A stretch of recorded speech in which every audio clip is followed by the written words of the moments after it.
I wanted to introduce the panelists here.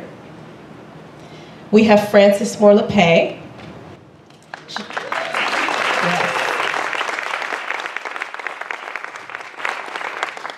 She's a co-founder of Food First, best known for her classic, Diet for a Small Planet. She's now the author or the co-author of 18 different books. She's made a lifetime commitment to the food movement, and she's going to offer some of the historical perspective of Food First. It is one of the happiest days I can ever remember, and to see all of you, too many people to thank, but let me be sure to tell you, you are all profoundly thanked by me for being here and all of you have given to Food First.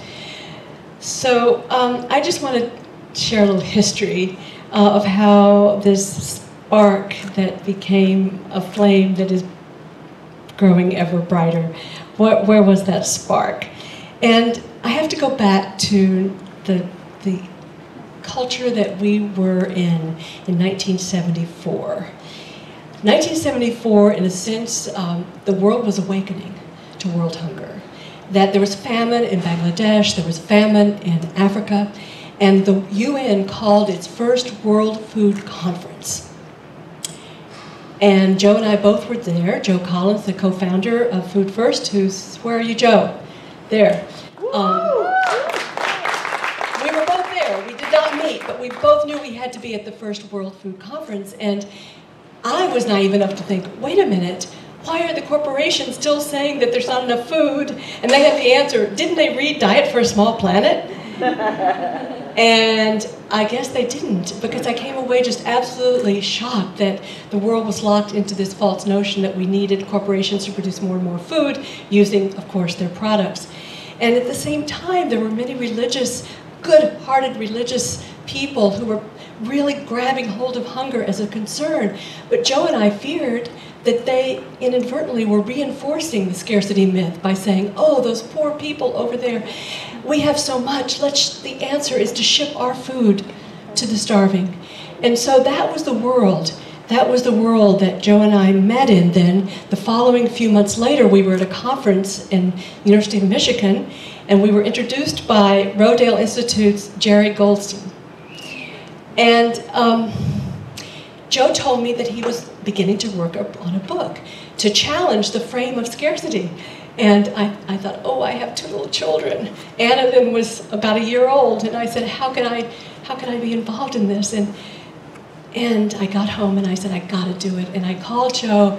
I said, if you can move to Hastings-on-Hudson, I'd love to work with you on this book.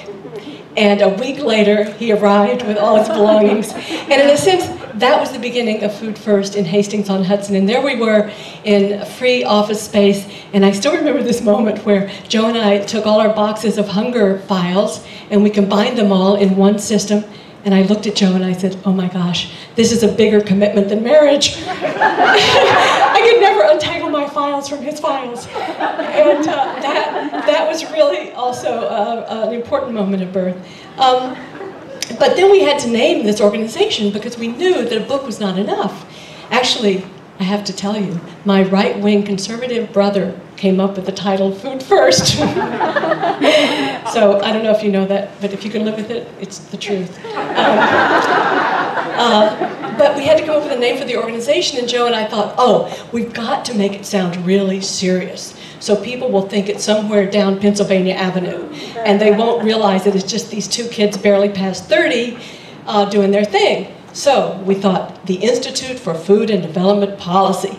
That sounds serious, right? The things that most impress me and most inspire me today, I would never have believed possible when we started Food First. I would never have believed possible that the country that was a testing ground for the Green Revolution, that is India, and the state of Punjab, the Punjab government has now admitted that industrial agriculture is failing. And in the 2 southern states in India, now 15% or 2 million small farmers are now moving in the direction of agroecology. I could never have imagined this, and so much more. I could never have, when Joe and I wrote Food First, you know, we talked about the concentration of ownership in Brazil, for example. Could we ever have predicted that perhaps the largest social movement in our hemisphere is the landless workers movement now in Brazil, that has settled landless people on almost 20 million acres of land. So all of this, I have to say that when I look now at my life and I see that the things that most inspire me, I would never have predicted possible, then how can I doubt now? How can I doubt now? I have to believe that it's not possible to know what's possible.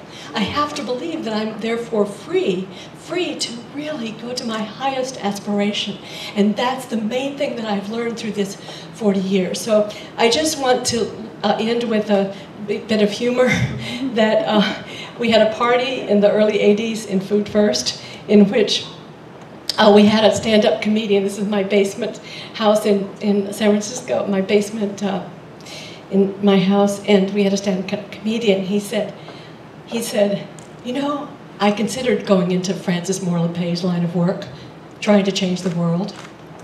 But he said, yeah, you know, I thought about it, and you know, the thing is, with that, you can go for weeks and not see any change at all. And I thought that was pretty funny. So I added it to a speech I was giving in Wisconsin, at Stevens Point, Wisconsin. And the next morning I woke up, opened the paper, and it said, last night, Francis Moore Lappé told the assembled crowd that it can take up to 2 weeks to change the world.